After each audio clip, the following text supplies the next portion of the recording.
મૂળો છે એ શરીરની બીમારીનો અક્ષીર ઈલાજ છે. દિવસ દરમિયાન ઓછામાં ઓછો એક મૂળો તો ખાવો જ જોઈએ.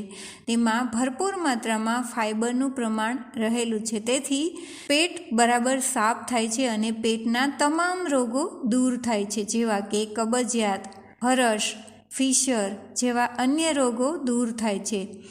ત્વચા એકદમ ખીલી ઉઠે છે. પાચન શક્તિ એકદમ મજબૂત બને છે. રોગ પ્રતિકારક શક્તિ પણ ખૂબ જ સારી થાય છે. શાસ્ત્રીજી મહારાજ તો એવું કહેતા કે આ સિઝનમાં સોનું વેચીને પણ તમે મૂળો ખાઓ.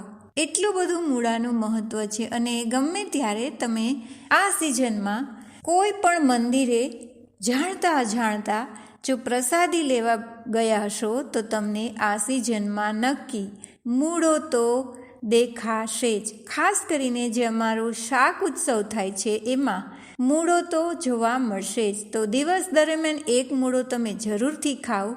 જે લોકો મૂળો ખાવા ટેવાયેલા નથી એને શરૂઆતમાં જે ગોળ ગોળ પત્તિકા છે એ એક પત્તિકાથી લઈને શરૂઆત કરો અને ધીરે ધીરે એક મૂળો કેવી રીતે પૂરો થઈ જશે એની પણ તમને ખબર નહીં રહે.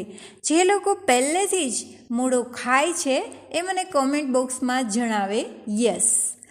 અને જે લોકો મૂળો ખાવાની શરૂઆત કરી રહ્યા છે અને ધીરે ધીરે આખો મૂળો ખાઈ શકે ત્યારે એ વ્યક્તિએ પણ લખવાનું કે હું મૂળો ખાવાની શરૂઆત કરું છું અથવા તો કરી છે. તો જરૂરથી તમે મને કોમેન્ટ બોક્સમાં જણાવજો અને તમારા ફ્રેન્ડ સર્કલમાં આ વિડીયો જરૂરથી શેર કરજો.